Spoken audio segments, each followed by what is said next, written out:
পাবদা মাছের ঝাল রান্না করব। ওই জন্য পাবদা মাছগুলো লবণ হলুদ মাখিয়ে নিলাম খুব ভালোভাবে।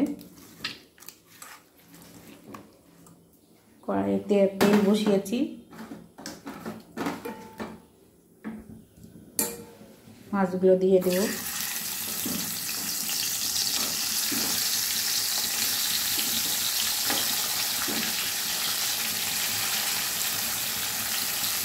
মাছগুলো ভেজে নেব এবার মিডিয়াম আঁচে। নমস্কার বন্ধুরা, আমার মাছ ভাজা হয়ে গেছে। এবার মাছগুলো আমি তুলে নেব।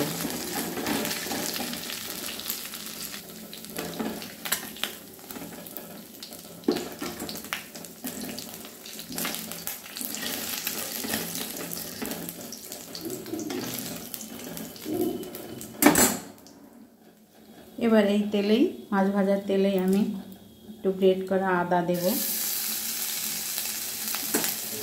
আদাটা একটু ভেজে নেব।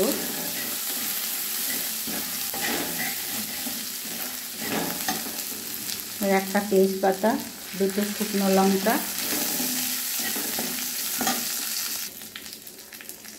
আর কালো জিরে ফোড়ন দিয়ে ফোড়নটা একটু ভেজে নেব।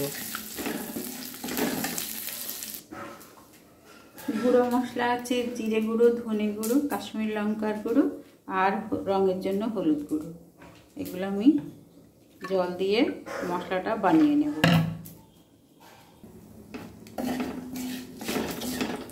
ফোড়ন ভাজা হয়ে গেছে, এবার গুঁড়ো মশলাটা দিয়ে একটু কষিয়ে নেব।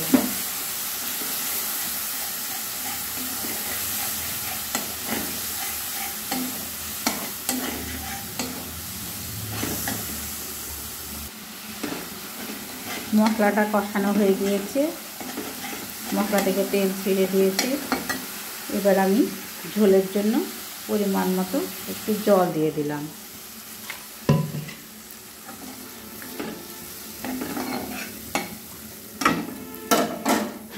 এবার স্বাদ অনুযায়ী আমি একটু লবণ দিয়ে দিলাম।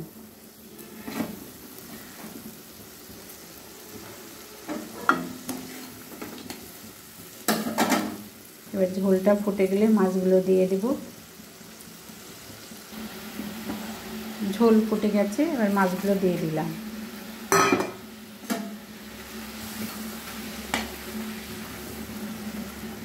ব্যাস কয়েক মিনিটেই আমার পাবদা মাছের ঝাল রান্না হয়ে গেল। খুব সহজ, অতি সংক্ষেপে পাবদা মাছ রান্না করা যায়। এইভাবে রান্না করে খাবেন, খুব ভালো লাগবে। যদি আমার ভিডিওটি ভালো লাগে তবে সাবস্ক্রাইব করে পাশে থাকবেন, লাইক কমেন্ট শেয়ার করবেন। ধন্যবাদ।